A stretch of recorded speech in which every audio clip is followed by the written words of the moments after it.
awal.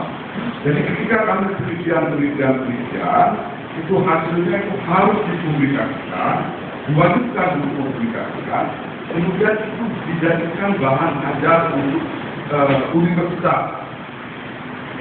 Kalau nanti adik-adik belajar tentang sejarah, kuliah di jurusan sejarah atau jurusan agro seterusnya, itu akan mendapatkan pengetahuan dan hasil penelitian balai arkeologi yang ada di Indonesia.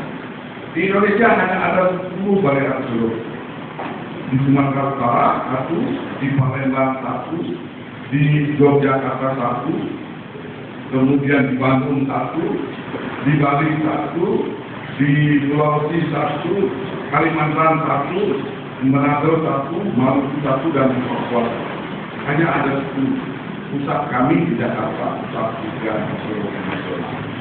Nah, kemudian itu tugas kami adalah kemajuan ilmu pengetahuan, memajukan ilmu pengetahuan.